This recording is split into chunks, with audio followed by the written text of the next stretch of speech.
Ladies and gentlemen, I wrote about this, all of this, in the Huffington Post, right when it was going down. All of it. And I explained that the left is going to completely implode. This was a little bit shortly after I said Clinton could not win in Salon, the Huffington Post, and I was a contributor to The Hill. Everyone said, "Oh, you're a bad person." I wrote about the Justice Democrats, and I said essentially it was a Bernie Sanders power grab. Whatever was left of that movement, which was essentially a bowel movement, after he was cheated and then blamed Russia along with everyone else for informing the country that he was cheated, I said, you better probably pay attention to the public relations stunt that's taking place.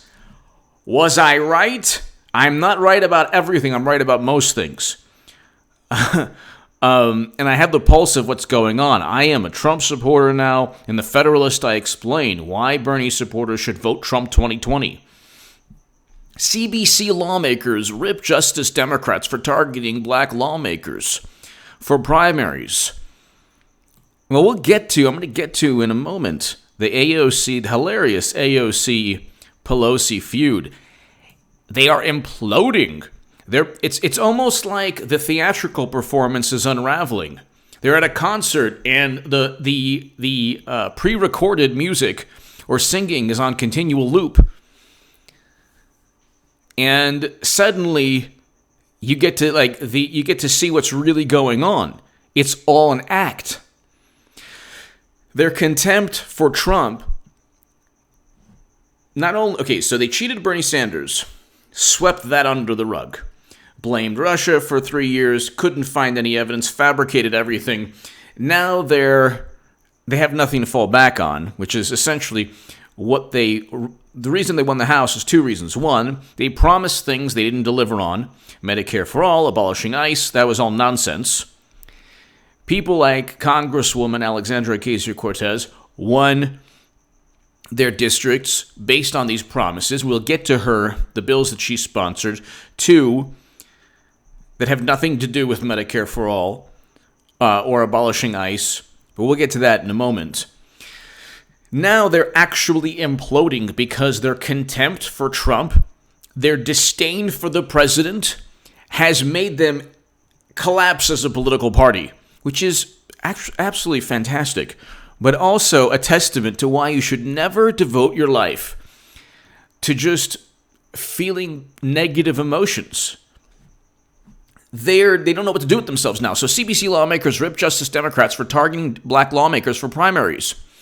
Congressional Black Caucus members are furious at Justice Democrats, accusing the outside progressive group aligned with Firebrand Representative Alexandria Ocasio-Cortez, not just aligned. I believe she was on the board. And how do we know she was on the board? Well, let's see. $1 million. LC. AOC. Yeah. Oh, that's right. Let's see here. Washington Examiner. $1 million diverted.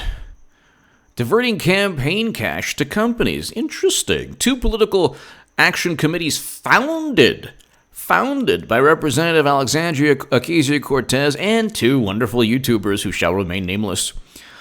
Top aid funneled over $1 million. Oh, sorry. Yeah, $1 million.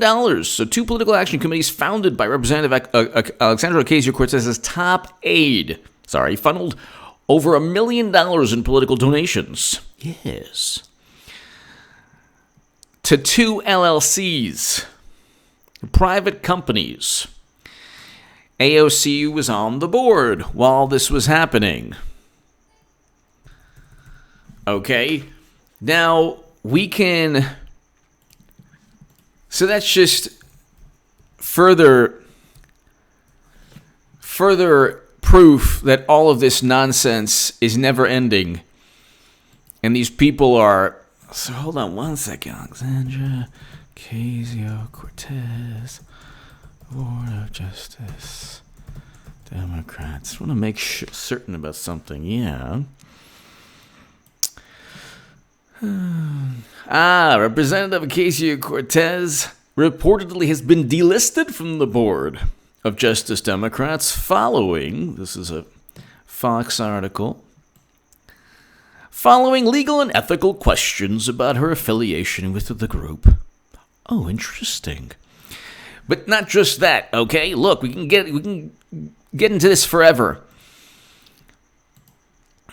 Let me read you the rest of this. Justice Democrats is backing primary challengers to 8-term representative. Okay, so they're going after Hispanic caucus members, Black caucus members. Congressional Black Caucus leaders are fretting that Justice Democrats may target other black lawmakers in the coming weeks and months. It's like,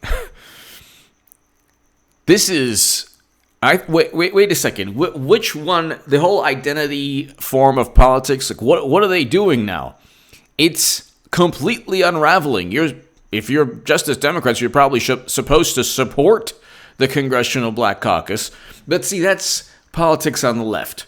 It's completely imploding. Any thoughts that I had to kind of, when I was on that spectrum of whatever movement, bowel movement, if it's become, it was completely disregarded, and oh my God, I was this horrible person. By the way, Clinton's running again. Yeah. So when people say, it's becoming increasingly unlikely, no, she's waiting.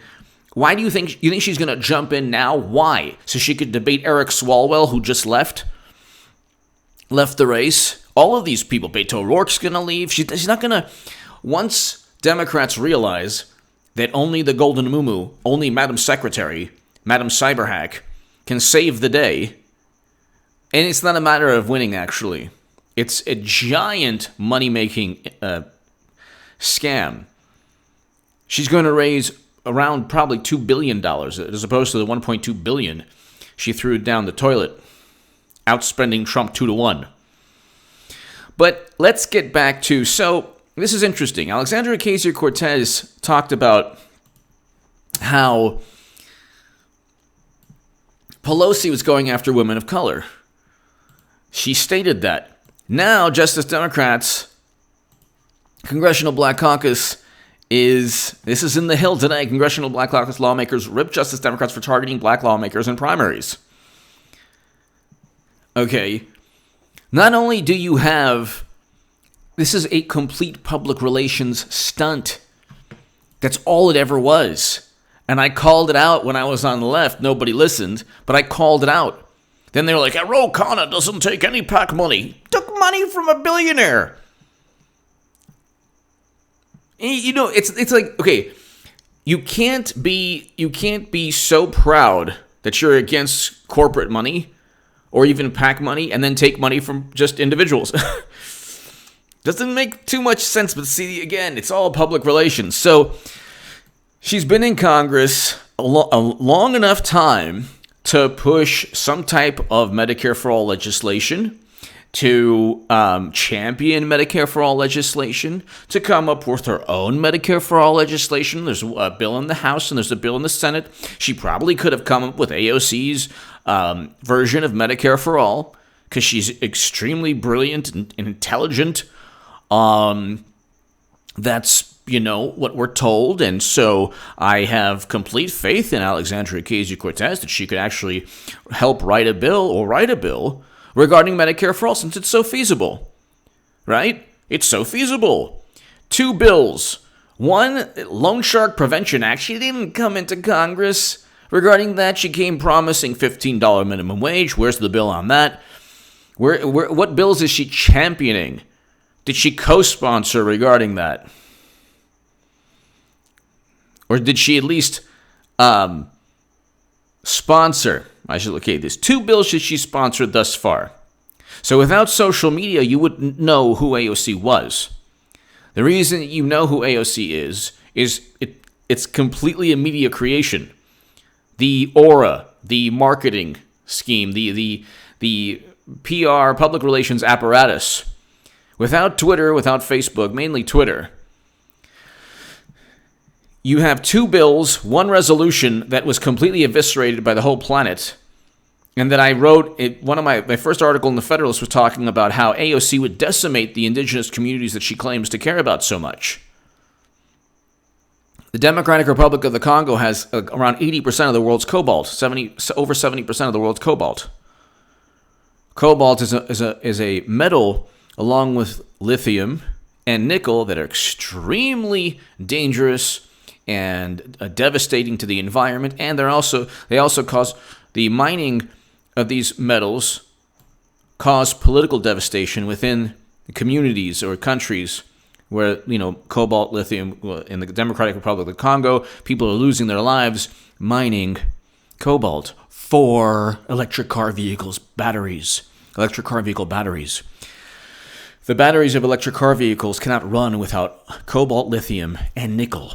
And I explained that in my first Federalist article that I wrote. And that the indigenous communities suffer from tremendous environmental pollution and political chaos.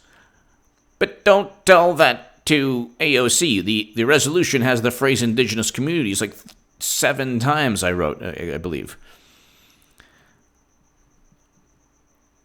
Then another bill she sponsored to reform the screening and eviction policies of federal housing assistance in order to receive fair access to housing. Okay, nothing to do with what she ran on. When is the last time, aside from pontificating and condemning and judging, did you hear AOC talk about Medicare for all in terms of legislation? How about never? And maybe in passing, or maybe like when she first came in to Congress. The point is, Pelosi has created a media nightmare for herself, which is also quite amusing. Because what takes place is you have a paradigm of thought that says you cannot talk about Clinton, Madam Cyberhack. You have to worship the golden muumuu one way or another. You can critique her, but only so much. Because at the end of the day, she's still the golden muumuu. She presides over the Democratic Party. You can critique, but you can't critique too. You can't talk about criminality. You can't talk about Bernie being cheated.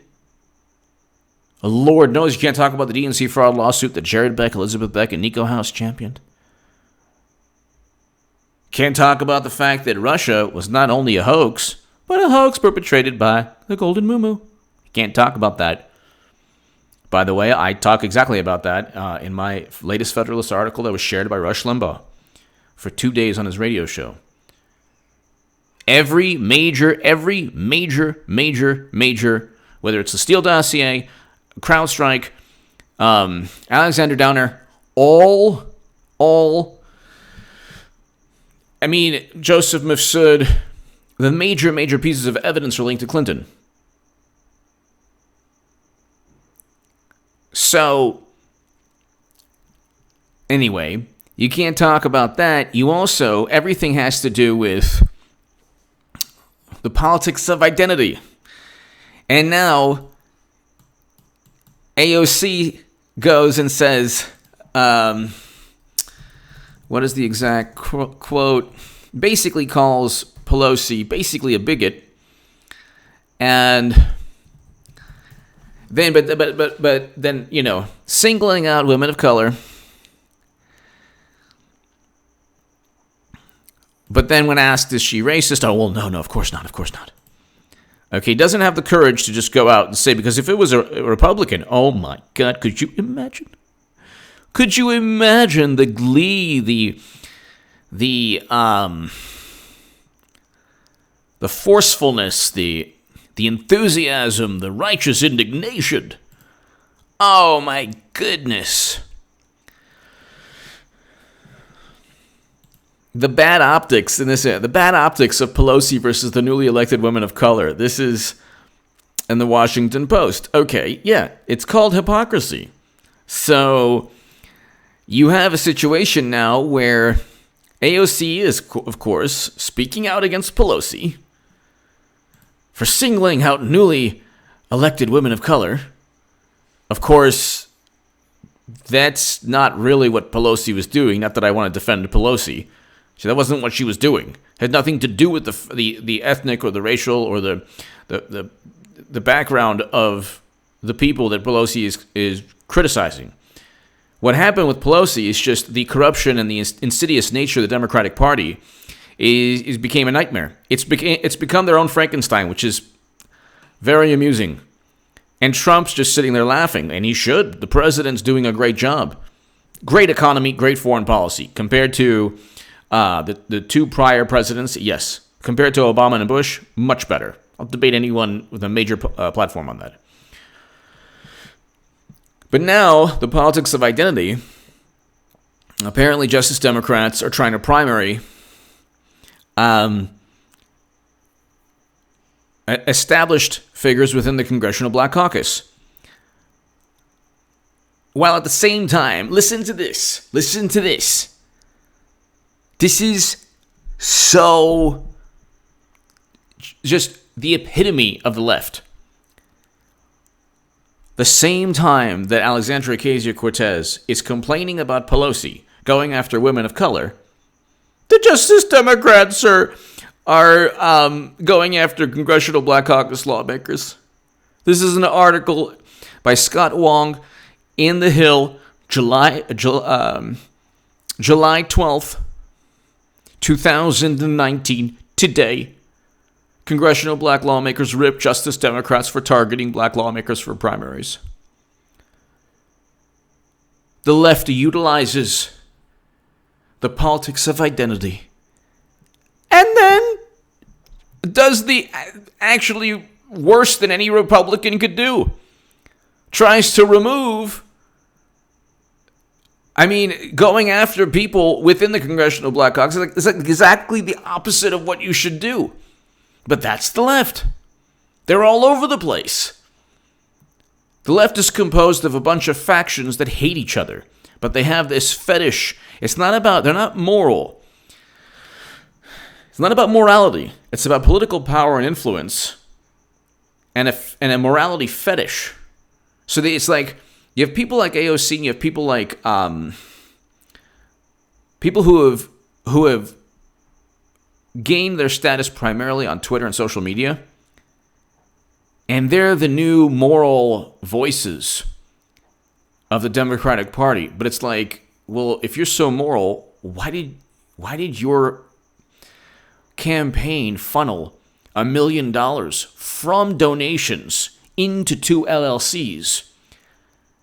And you do realize that there are, economic growth isn't derived from taxes.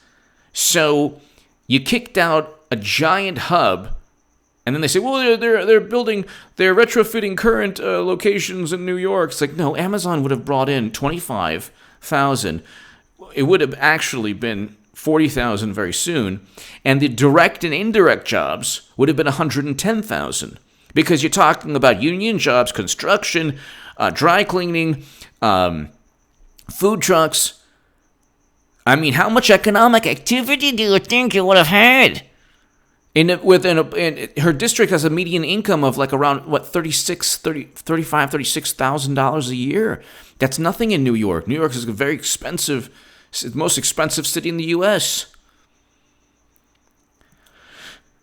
You would have given people, like, well, we need to do the taxes. Like, oh my God, they would have eventually, even if New York gave incentives, would have gotten taxes anyway, but people would have been given money. Not given money, they would have been, there would have been economic activity that would have generated wealth. So, the rents would have increased. Okay, maybe. But people would have had more opportunities for work. By one estimate, according to an article from USA Today, from publication linked to USA Today, it was one of the city publications that are linked to USA Today. It would have been 110,000 direct and indirect jobs. But it doesn't matter because you're morally right, man. 70% of the world's cobalt found in the Democratic Republic of the Congo, which would have, if you want to increase 5% of U.S. car sales right now is electric, around 5%, maybe closer to 10%. No, about 5%. And you want to make it 100%. What do you think is going to happen to the people of the Congo? In both politics and in terms of pollution and environmental, like the mines are not safe. People are losing their lives in these mines.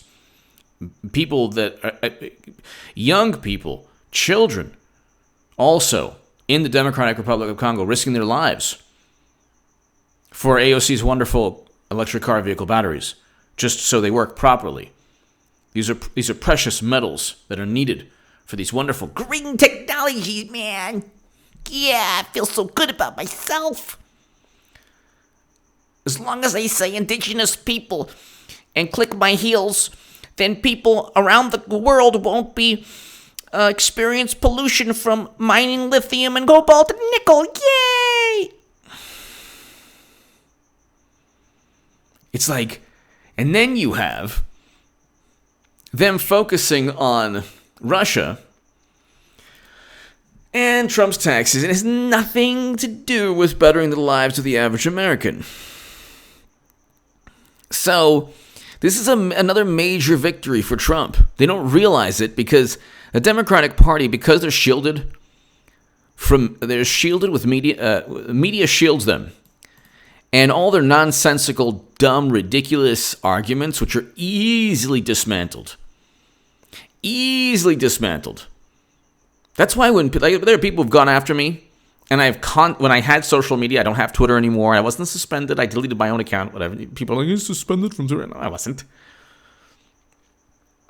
I deleted my own account because it was a waste of time. And I deleted my Facebook account because it's a waste of time. And I suggest you do the same if you don't want to just argue with people you don't know and be called names and all that stuff. But through social media, reached out to a number of people. One YouTuber who kept on doing videos on me. I DM'd the guy. Let's debate. Oh no, he didn't want to. Oh no, he ran from that. Oh, he had nothing to do with it. One guy who devoted 5 articles to me on a publication that no longer exists. Reached out to him on Twitter. Let's debate anytime. Oh, I don't want to. It's like they would rather hit you with these pot shots, and then run back into their little safe spaces than actually debate because they know it wouldn't be good for them. And then there's actually another YouTuber with actually a big following, totally said, hey, let's debate because, brings up my name. He doesn't want to. Under the guise of, it wouldn't be productive. Yeah, right. These people know that I know, all their secrets because I used to be on that side. I know all the hypocrisy. And you have Trump who, it's like this obligatory, he's doing so many bad things. No, he's doing so many good things. And at the end of the day, when Clinton is anointed again, people say, well, how she's not going to become president because it's increasingly unlikely. No. The Botox cadaver and everyone else, the person who failed her DNA test, everyone else, Clinton is waiting. She didn't close the door on 2020.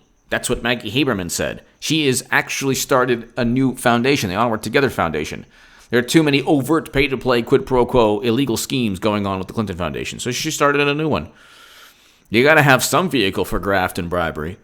So it's and I'm like, and then the other day, who was it? One of her staff members, I would, jump at her ankles to prevent the golden moo from running again. It's like, oh my God, the theater. You will get the eventual articles, because you're already getting hit pieces on Joe Biden. That's unprecedented. Hit pieces from the New York Times, or at least this is not what takes place nowadays.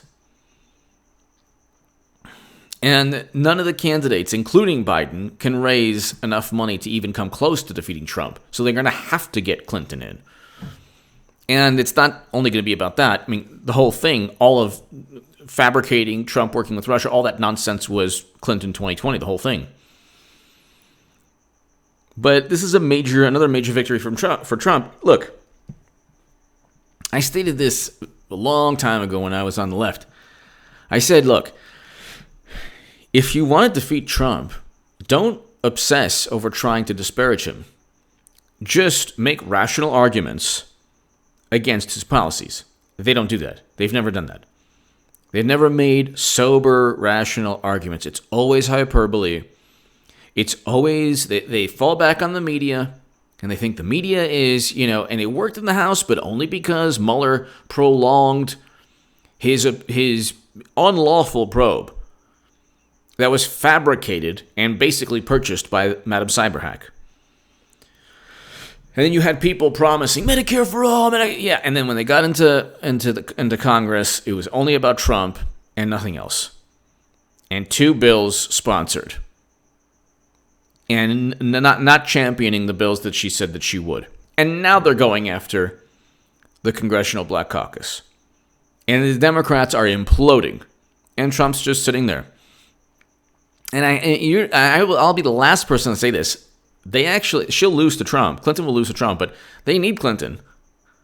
So if you're watching, adorable, deranged Clinton campaign staffer or staffers, probably 99.9% chance you're not.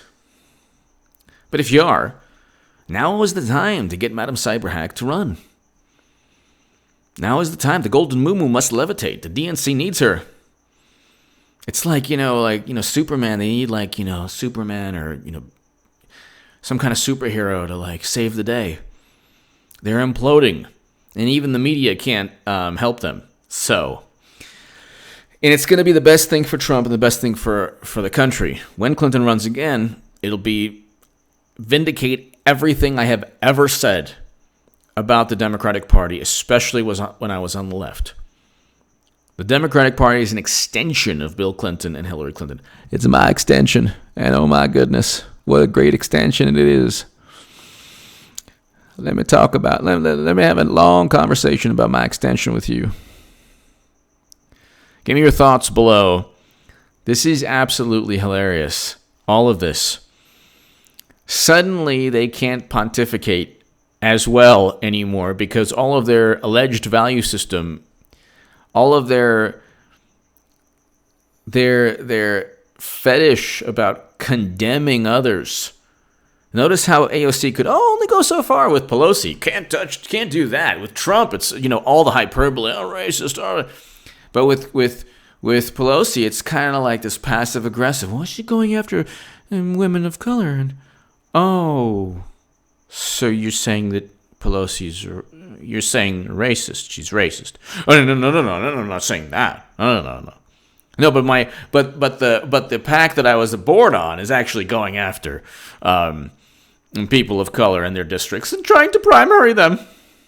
And then I love that, the whole Justice Democrats, the certain YouTubers, whatever, it's like, yeah, primary them. It's like, well, but you're not going to focus on legislation. You're not going to focus on legislation. You're just focusing on the hope one day, possibly, when the Congressional Budget Office possibly gives a figure, possibly about Medicare for all that's maybe going to be feasible somehow in some alternate universe. What Democrats do, and they do this with other issues also, they say, well, we're going to have a study group on it. Oh, a study group? Oh, my goodness.